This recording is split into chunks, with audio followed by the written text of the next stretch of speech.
Hi guys! Welcome back. Welcome back to our channel. My name is Michael. My name is Faye. And we are the Stalwart lovers. Woo! It's been a minute. Like I know we've been giving you every week, but then we've not sat down. We've not given you a sit down video in quite a while. If you're a new watcher, smash that subscribe button, like this video, drop a comment, and subscribe to our YouTube channel to join the Stalwart family. Here we post about faith, relationship, and lifestyle. So, babe, what are we doing today? We're talking about challenges that we faced while we were in a relationship or while we were in courtship. And how we overcame them. Yeah, now we overcame them. Alright, without further ado, let us jump right into the video. So the first challenge we faced when we started our relationship, our courtship, was the mindset challenge. That's what I call the mindset challenge. Yeah. So I mean, two different individuals come together, and they of course have different personalities, different way they perceive things, different ways they relate things. While we had a fundamental uniform mind regarding some principles of life, like spiritual things, our mindset was the same, no doubt. What else? We're the same in the core. Yeah, so the core, what I would call the fundamental, our core values. Our core values were the same: integrity, excellence, spirituality, divinity and stuff like that, moral uprightness and stuff. No doubt about that. Yeah. But then we still had a few challenges with our mindset. So one of the examples would be, when we have issues, for example, how I like that an issue is resolved is different from how she'd rather resolve it. Yeah. Because she's more on the melancholic side, and I'm more on the sanguine, sancoil kind of thing. Yeah. So I'd rather talk about it because I have the principle of talking about it, communicate, and don't let an issue spill over till the next day. It's a bad seed to be sowing at the initial stages of a relationship, Yeah, and for me, I find it hard. I used to find it hard to just say my mind, just say it as it is, just speak, just express yourself. It used to be so difficult for me, and that would lead me to just trying to say, I'll be fine in the morning. Like I hated that word. I'll be fine in the morning. No, why can't you be fine now? Why can't you take the patience and the pain and let us discuss our differences and resolve it now? Yeah. And that principle was really tough to land into her because, of course, she's a grown adult, and even at that time, of course, she was a grown adult. And to change someone, you can't really change someone. You can only try to influence them. Yeah. So what I did was I tried to encourage her, tried to explain to her how resolving these issues when they land helps us to remain happy. Forget about the fact that you'll be fine in the morning. That issue is swept under the carpet, and it's going to come up again. Trust me, it's going to come up again. So you'd realize that 5 days, 7 days down the line, you're just angry. You don't even know why you are angry. It's because there's something I did against you, or I did to you that you didn't like, and you've not gotten closure. You've not gotten an apology. It hasn't been spoken about. Yeah. And I tell her that, see, if you vex for me in 5 days time about this matter, I will be angry with you. Solve it now and let it go forever. That was really what we did around that side. Yeah. So another example of the mindset challenge we had was around communication. Still related to the resolving issues, but this one is more about how long we talk, what we talk about, and how much she could share with me. Now, it's not that I offend her or anything, but maybe she's just going through a time in her life that things just look a little tough, maybe difficult. Maybe someone offended her. Maybe she's feeling bad about her life. Maybe she's not doing well spiritually, and she's, maybe the Holy Spirit is convicting her. Whatever it is, and she's just sulking. And I'll be begging my babe, how far? What's going on? Because I'm very sensitive to things that bother her. Like even on the phone, because we had long distance relationship for the most part. And I'm like, babe, what happened? What's the issue? Talk to me. She's just like, no, I'm fine. You are what? Oh my goodness. Obviously you are not fine, because I could tell from your voice or on your face that you're going through something, and then you can't share with me. Whereas, as for me, as it hot, I'm landing it. You say it as it is. Somebody's vexing me. I'm already like my gist partner, babe. Alpha, I'm really pissed right now. I just need somebody to calm down because I might just deal with someone. Like, but she would be forming one kind. Don't worry. I had to talk her out of it. That see, if there's anybody in this world who you should talk to first about any matter and about all matters, it must be me. Even if you have a difficulty sharing with your dad or your best female friend, you should never have a difficulty sharing with me because I'm going to be your husband. We are going to live together. Tens and tens of years together. You have to be free to tell me anything, even if I'm the one at fault. Because sometimes too, she has an opinion. Maybe she feels like I'm too excessive in a certain way, and she's afraid to tell me. And I encourage her, even if I'm the one at fault, tell me, communicate. Yeah. So that was basically how we resolved it. We were so open about really talking to each other about it. We spoke. That was actually the solution to many of these things.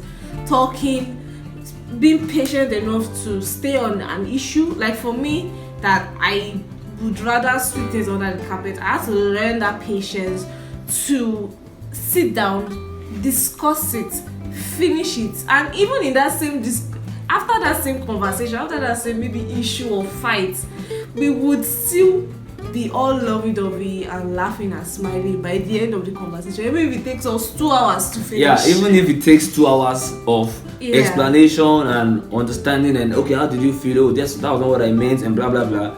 We must end the call or end the night at peace. Yes. Like would end saying I love you, you mean so much to me, and all the stuff like that, just so we know that we are done with this issue. Yeah, and it is never a solution. Although there are some issues, I'm not saying there are not some issues that would not be better solved when you finish on a okay, let's just leave this matter this way. I'm not saying there are no issues like that, but on a regular basis, that should not be the norm. That should not be the norm. If not, issues will keep compiling. Yeah, so there might be a few, and mark the words, a few times when actually the solution is let sleeping dogs lie. Especially when you have done enough talking, enough explanation, and she's fine, you're fine, but then it's just I just need to burn it out. Then those times you need to know the difference. Yeah, and then you guys should just go and sleep. You'll be fine. Yeah. So that's it for that point. Yeah, so for the next point on this video, it was an issue more towards my end, let me put it that way. So it was my parents. My parents did not initially agree with the relationship, let's put it that way. And it was basically because it kind of jumped on them all of a sudden. Yeah. So if you had watched one of our previous videos, I mentioned that I said yes at the spot. And that was because I kind of already knew, I was so sure that he was the one, and I didn't even see any reason to say no, or maybe tell him to wait and let me talk to my pastor, let me talk to my parents, let me talk to everybody. That one is even good, but some sisters will say, let me pray about it. Let me pray about it. And you have conviction already, and then you pray about it for 3 months. God will forgive you. Yeah, so I didn't tell them before I said yes. So when I just came home, all of a sudden, I even called them on the phone now. I called them on the phone and I was like, Mom, I'm not engaged. It's not even I'm dating somebody. I'm not engaged. I have somebody I'm going to marry. So you can imagine how they will have taken that. So it's a totally normal reaction. Yeah, it was a totally normal reaction that my parents had when they heard the news. Yeah, so that puts them on a very rough path. My husband and my parents, it was a bit rough at the beginning. It was just doing like, to be honest. But one thing my parents did not do was ask me to break up. at the instant. They allowed me. They allowed me to, continue. Continue. Even though they were using one high, exactly. one high to look at this boy. This boy. You want to break our daughter's heart. I'm watching you. Like, I'm watching you. Yeah, so there was a time when he came to propose introduction. It was like, let me tell that story. My people, you know me, Mr. Confident, Mr. I'm a man. When I want something, I go for it. Honestly, if I have a son-in-law who is as confident as me, I would love him so much. But I guess they are not used to someone being so confident and so forward. What did I do? I wanted us to have introduction. I wanted my parents to meet our parents. I think that was more than 2 years after the relationship. And I went to pay them a visit to discuss it, And I said to them that daddy, mommy, blah, blah, blah. I'm thinking that we should have, an introduction of our parents, in a few months. Because we are hoping to, get married next year and stuff like that. And it's not as if they did not know that we have plans to get married the other year, because Faith has told them that we hope to get married that next year. So I didn't just come poor. And at that time, they had already given me that feeling of, okay, they've accepted me and stuff like that. So like 2 years plus after. 2 years plus. But when I said that statement, in the house, if you drop a pin, it will do, it will sound, because the silence was like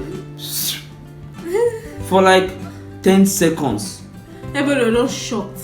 Like, I will not lie to you, I was doubting my stand. Like, is it that bad? So I guess my confidence and all that just came off to them a certain way that they just gave me an answer, like an excuse why it cannot happen now. And of course I knew it was an excuse, because that excuse did not stand and it still did not happen. But and which also gave me a kind of, started feeling a little bit offended, started feeling a little bit like, and that's where the challenges came. Like from. Okay, what do I need to do to get your validation? What do I need to do? What else should I do? I have been here consistent, your daughter have been happy, I've never given her issues, But the Holy Spirit just helped me to take that bitterness away and still love them like my own parents. And I just continued to show that I am here for good. I'm a good guy. I mean the best. Consistently proving it without strife, without raising my voice, consistently saying this is who I am. And they saw it eventually, and to the point that now, when mommy calls me like, my baby, and I'm always like jealous. Myself and mommy were even closer than Sister P. Anyway, so it's a lie. Should I call mommy now on the call? Excuse me. Anyways, so that was how we resolved that issue. Consistently showing that you have good intentions. Consistently showing that I am here for good. I'm not going to break your daughter's heart. And they see that their daughter is happy. So over time, they will realize that it's like, we need to be calming down. So that was it. So I mean, it was a challenge, to be honest. Those were one of the things that I could count as a challenge. It was. We just did not want to say the whole story. We can't say the whole story. But in different areas, it was a challenge. But we thank God, God saw us through. And we just had to depend. He has to depend on the Holy Spirit to help his heart. I too had to always try to put them in the best light, try and explain their actions that no, this is not what they meant. They didn't really mean it this way. They didn't really mean it that way. Because trying to mask things so that seeds of bitterness will not be sown in his own heart. Honestly, I'm a good guy. Not that I'm blowing my own trumpet, but I'm a good guy. So I mean, I'm loved by everybody. Before I can have people that have issues with me for no reason, just for whatever foundation, is difficult. So it was hard for me to not accept that, because the love was not entire at the beginning. So it was getting to me, but I prayed about it and God really helped me to get it out. So I think that wraps it up for that one. That wraps it up for that section. Okay, so for the next point on this video, we are talking about the issue of our long distance relationship. So for our entire relationship that was almost 4 years, we only spent about 4 or 5 months an entire semester, just one university. It was semester. one university semester together that we were constantly seeing each other every day, and it was at the beginning of the relationship, like few months after the relationship started. That was when we had that time. It was really good for us. Yeah, because we were able to build the foundation physically. So yeah. So, but then the rest was long distance. Glory to God. I mean, we would talk over the phone, talk, discuss. We would see each other only maybe 5 times or 4 times in a year. 5 Sometimes times 3. maximum. Yeah. And it wasn't easy, but we took solace in talking to each other. We learned the act of talking. Talking is very important in a relationship. I mean, it really worked for us. Without physical intimacy, we could be really, really close. I know this worked for us, and I would really strongly advise couples out there. It is very important to talk, to grow the habit and cultivate the habits of talking to each other. Learn the act of talking. Learn the act of being able to relay everything, every feeling, everything you have in your mind. Via phone call. Via phone call. Like, that was all we had, and we maximized it. Now, so what she's saying is very critical, because a lot of people that have long distance relationship, they feel distant as well. Yeah, with each other. at some point they just feel distant. Not for once did I feel distant with my wife when she was my fiance. Yeah, not for once. I would just feel she like felt as close to me as possible. Everybody around me knew that I had a fiance, because that's another thing. Married man. They used to call me married man because I literally carried on my head. I am engaged to, because we have a lot of amazing, beautiful sisters around, but you have to stand your point. Alright, so talking was just our major. See, it looks like it's a lame answer, but we literally talked a lot. So we got a CUG SIM that we could talk without using too much airtime. Too much airtime. So we talk. So it makes us talk for more hours. Which is why we are able to set the foundation. Like the first 1 year of our long distance, we were always having issues. We were always having something I said, something she said. I said something, she was silent for too long, and I'm sure she's hurting some way. I wanted to tell me about it and stuff like that. But once we cracked that code, I could say that we were happy together consistently for at least 1.5 years. Consistently with little or no issues. Because we had kind of figured things out. Yes, we knew how to apologize. We knew how to, even over the phone, we knew how to not offend each other. And that was really how we worked that long distance thing. But we would release a video more detailed on how we undoed our long distance relationship. So we put it into bits and the challenges we had and stuff like that. So watch out for that video. Watch out for that video. Alright, another challenge we had in our relationship was a trying time when my beloved fiance was walking on the road and she slept. Now, when she slept, it wasn't like a normal sleeping. It was like a boah kind of sleeping. I know I'm dramatic, but honestly, that sleeping changed our relationship. Well, not really, but it put a challenge on it. She slept and she landed on her hip, on her left hip, which made her have severe pains in that left hip that she had to be going to a specialist almost every week. Literally twice a week. And she was limping everywhere. Can you imagine limping to class, limping to the fellowship, limping to come and see me when we are walking together, limping? Hold my hand. I literally hold her hand just to reduce the pain. Everywhere. So I hold her hand and she leans on me to walk. Wow, it was trying. It was trying. Then the embarrassment of walking with your babe and it's like, I'm just limping. The limping was bad. I wasn't embarrassed, but it was challenging. So like, I would gladly walk with you and limp with you, because me, I'm in for it. I'm in for the long haul. I'm all for this, But I wouldn't deny that I would rather not have that experience.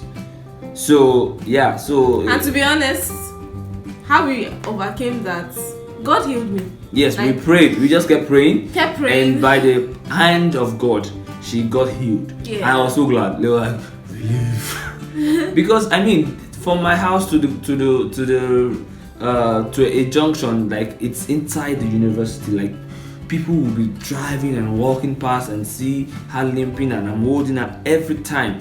Like her friends used to ask her, "What's wrong with you? What's wrong with you? What's wrong?" It was bad. They already knew that.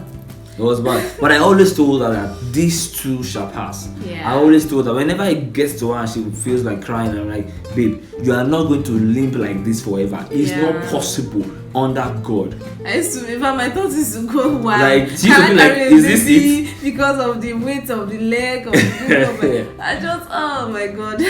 But I always told her, you are going to get past this. There will be a time, just put it in your mind, there will be a time when this pain is no more. Just believe and know that it will soon go. So that wraps it up for the challenges we've had. We didn't say everything because we don't want the video to be too long, but we try to capture a few that some of you can relate to.